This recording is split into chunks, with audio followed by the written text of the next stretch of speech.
Good evening and welcome to the first HD Auto EV Conclave. We didn't plan it this way, but it turns out that the timing of this event is perfect. The timing is perfect because yesterday the IPCC came out with its assessment on the climate crisis. And the news is bad, as many of us expected it to be. We didn't think it would be this bad. In 2015, a bunch of countries got together in Paris and signed an agreement to try and keep global warming to below 1.5 degrees centigrade over pre industrial levels. It is now almost certain from yesterday's report that we will breach this ceiling before 2040, which means in the next 20 years, we are going to cross 1.5 degrees centigrade global warming. The next challenge is to try and keep it below 2 degrees, which was the easier of the two goals set at Paris. The good news, and there is a little bit of good news in yesterday's report, was that it's still possible to do this. Not the 1.5 degrees one, that's gone, that battle is lost, but we could keep it much lower than 2 degrees centigrade, the increase in global warming. And the way to do this, according to the report, is by moving away from fossil fuels, reducing emissions through targeted technologies, and by also actively trying to remove the amount of carbon dioxide in the air. This is a complex technological process, but it has been proved that it can be done, and countries around the world are going to have to start doing this, which is probably why electric vehicles are going to play a very, very important role, not just in other parts of the world, but even in India. Now, when we speak of electric vehicles, we immediately start thinking in terms of a car. I have no idea why this is, but everyone I've spoken to about electric vehicles, the first thing they start discussing immediately is a four-wheeled automobile, the car. Uh, but in reality, I think the big change, especially in a country like India, will come at two other levels. Sure, cars are important, but I think more importantly, two-wheelers, which is why I've been quite happy to follow what's been happening. Hero has made significant investments in its electric vehicles. Ola has made significant investments in its electric vehicles. Ather has made significant investments in its electric vehicles. And I think two-wheeled electric vehicles will matter a lot, especially to middle class and lower middle class Indians. At the same time, the other electric vehicle that is going to be important is the bus. Public transport in most large cities in this country is dependent on the metro and on the bus. And if these buses are powered by electricity, there is nothing like that. But that's just one dimension. There is a second dimension that is involved. And this is a very, very critical dimension because none of our cities right now has adequate infrastructure to maintain electric vehicles. There aren't enough public charging points which are available. This isn't as simple as someone driving up in a scooter and just plugging it into the first available socket. You need to make sure that the power supply is of a certain quality. You need to make sure that the fittings are of a certain quality. So you need to have charging infrastructure and public charging infrastructure. Some cities, some states have taken the lead in this, but it's far from adequate because, like I said, it's not just for cars. You're going to need it for two wheelers. Probably you're going to need it a lot more for two wheelers than you need it for cars. There is a third aspect, which is um, the most interesting aspect about electric vehicles. Right now, anyone who uses an electric vehicle in India is helping the environment from the emissions point of view. I don't really think they're helping the environment from the fossil fuel point of view because the chances are the electricity that they use to charge their vehicle is generated by fossil fuels, which probably entails an increasing shift to solar. The good news is one of the happy stories that India has had over the last 5, 6 years has really been in the area of solar energy. So, increasingly, The future is going to be dependent on a move to non conventional sources of energy and a move to electric vehicles. How well are we equipped to deal with this? How far are we down this road?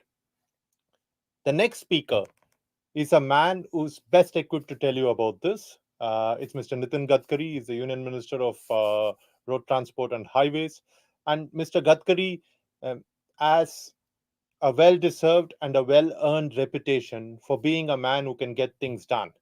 Um, Under him, I'm sure that we will make rapid strides in our adoption of electric vehicles, that we will create adequate charging infrastructure in most large cities in this country, because this is critical from the point of view of reducing our dependence on fossil fuels. For a country like India, there's an economic aspect as well.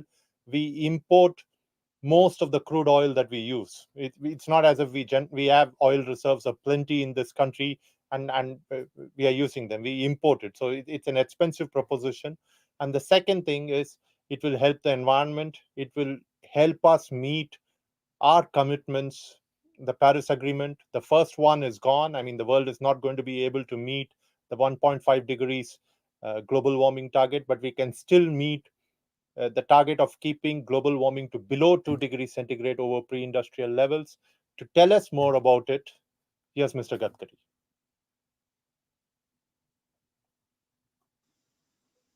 All distinguished dignitaries, invitees, and all my dear friends, ladies and gentlemen. I am delighted to be speaking at HT Auto EV Conclave 2021, and I would like to thank Hindustan Times for giving me the opportunity to address all of you on the theme of electric mobility. We strongly believe that the society should be livable, workable, and sustainable for all, and with an important focus on ethics, ecology, and environment. India is committed and progressing positively as per Paris Climate Agreement, where efforts are centered to reduce carbon emission by 33-35% by 2030. We are also stepping ahead towards net zero carbon emission by 2050.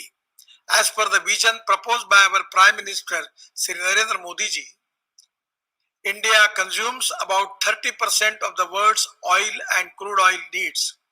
We spend 160 billion US dollar on imports, which accounts for 3% of the nation's total GDP. Further, petrol, diesel, vehicular emissions are very hazardous to the human health, and the environment protection of ecology and environment is the topmost priority for the government. There is a time where automotive industry must transform quickly towards adopting clean and green transport fuels. India has surplus electricity.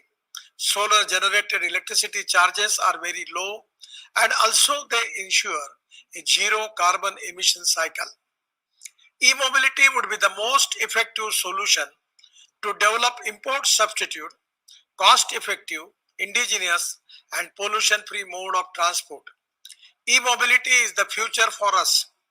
India's EV sector has been rapidly growing over the last 3 years, as both the center and state governments have been taking initiatives to promote the adoption of e-vehicles.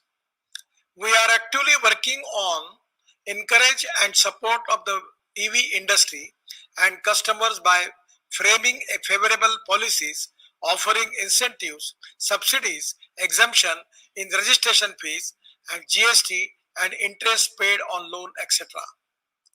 Today, India is becoming the largest EV market for electric two-wheelers, three-wheelers and cars. Now the battery capacity, driving range and charging mechanism of electric vehicles are significantly improving. After successful rollout of vehicle scrapping policy, I am sure that more and more people would prefer to buy electric vehicles. I also welcome the Maharashtra state EV policy offering creative scrappage incentives to EV buyers.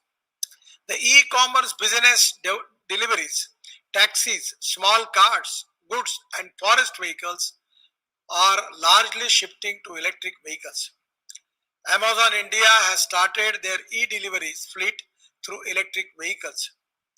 Recently, I have launched the first ever agricultural tractor run on bio-CNG and soon launching a tractor run on 100% electricity. We are soon planning to bring in incentives for construction equipment vehicles to be shifted on electric. Many municipal corporations and state transport undertakings are procuring and operating electric buses for their fleets because of economic viability. We also intend to use electric mobility as a last mile connectivity option using ropeways, funicular rails, and cable cars. The government is supporting domestic manufacturing and encouraging localization of all EV parts. About 8 billion US dollars, rupees 57,000 crores, have been allocated for the domestic auto industry through a production link incentive scheme. We have allocated 3 billion 18,000 crores for advanced cell chemistry battery storage for charging infrastructure. Domestic charging and lease models for EVs are becoming a popular option. There is a big opportunity for OEMs, battery manufacturers, and charging point operators. The EV sector greatly affects the component manufacturing sector in India. There are over 8,000 MSMEs and another 50,000 in retails and distribution of components, which generates over 30 lakh jobs under the EV ecosystem. Many startups are there who provide e-bikes on the rent to public and logistic companies. Many global giants, Tesla, Triton, EV, Volvo, Jaguar, Mercedes, Audi, are entering into Indian electric vehicle market with innovative designs and refined technology. Smart driving technology particularly differentiates EVs and will make them more attractive. More and more such EV makers would make the price and market competitive. We have huge domestic demand for two-wheelers as it is the most popular affordable means of personal transport. Auto rickshaw plays an important supplement in last mile connectivity in the city areas. Our rural transportation is dominated by auto rickshaws and two-wheelers. Through FAME 2 scheme, the government is also offering a subsidy of rupees 32,000 for electric two-wheelers, also rupees 3 lakhs for electric cars and rupees 33-35 lakh for buses. Recently, the Delhi government incentivized EVs by offering an additional subsidy of rupees 30,000 for e-two-wheeler and up to 1.5 lakh for the electric car. The total number of electric two-wheelers in India are about 3 lakhs and the numbers are increasing rapidly. This can be easily charged at home and they have a very low operational and maintenance cost. OEMs in India such as TVS, Bajaj and Hero Motors corporations are exporting 50% of their two-wheeler production with huge domestic demand and adoption. The ecosystem for small electric vehicles is very well developed in India. In the next 2 to 3 years, mass production of EVs will load into the same capital cost in comparison to petrol and diesel versions today. Today, due to economics of scales and though the Go Electric campaign, the awareness about the benefit of e-mobility and its early adoption in the general public is nicely expedited. We are getting a very warm response from citizens in the adoption of EVs. Our FAME 2 schemes with an outlay of rupees 10,000 crore supports electric 2 and 3 wheelers, e-buses and 4 wheelers with incentives for commercial registration.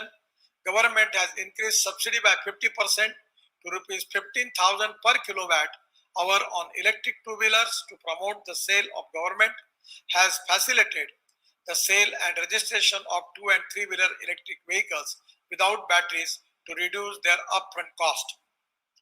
The government has exempted e-cart and e-rickshaw from various permits and we have also exempted battery operated transport vehicles from paying registration fees to further incentive to EV scale.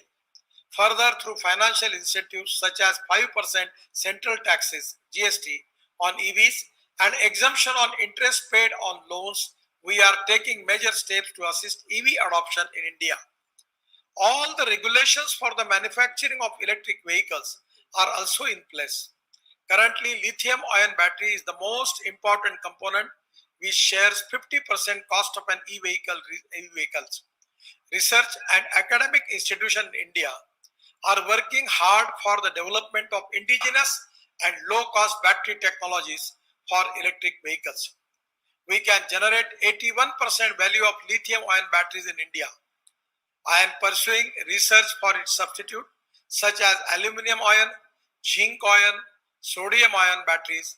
Low cost raw material can be made available from scrapping of old vehicles.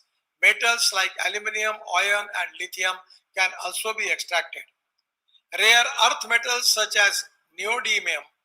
Neodymium is also extracted, which is used in NDFEA, magnet in EVs simultaneously, and we are aggressively pursuing research on green hydrogen as a transport fuels. The green hydrogen is the zero carbon fuel and sustainable alternative to coal, oil, and gas-based energy sources. For production and dispensing of hydrogen electrolyzer, technology has to be developed locally. Research performed by IIT Madras on hydrogen fuel cells is very interesting, where they are trying to generate energy from sea-based salt water and solar power. India should focus on hydrogen fuel cell and electric vehicle technology exclusively for heavy long distance trucks, buses, and logistic applications. Piloting of CNG, hydrogen blended with CNG, is also going on, and it will help the transport sector learning to hardy hydrogen, both battery electric vehicle and fuel cell vehicle technologies are complementary to each other and are set to overtake fossil run automotive by 2050. I am confident that we will come up with the innovative and reliable battery technologies soon that will lead the global supply chain. Indigenous battery technology, localization of EV components, and huge domestic demand would make EV a most affordable means of transport in coming years. Retrofitting of existing IC engines, best vehicles, standard type approval, and safety compliances are really challenges for rapid mass adoption of EVs. We are keen to develop the ecosystem for retrofitment of old and unfit diesel buses. This industry is still in nascent and informal stage. We are working out a policy to formalize the industry and offer incentives for conversion. And we all know that the STUs do not have a very good financial health, which is why it might be difficult for them to buy new modern and state-art buses. So existing diesel buses can be retrofitted at reasonable cost to more economical and sustainable LNG, CNG, and electric options. I am confident that India will be the largest manufacturing hub and supplier for electric hub, wheelers and three-wheelers and cars. Soon we will be the number one EV maker in the world. We are positive, supportive, flexible, time-bound, and transparent towards ease of doing business in the EV ecosystem. Mutual cooperation, coordination, and communication among all stakeholders is certainly going to help to bring more productive results in the EV mission. And I would like to once again thank Hindustan Times for inviting me to address this forum and hope that you will continue to take such initiative which seek to empower and inspire the electric mobility roadmap in India. Thank you, namaskar, and God bless you. Thank you.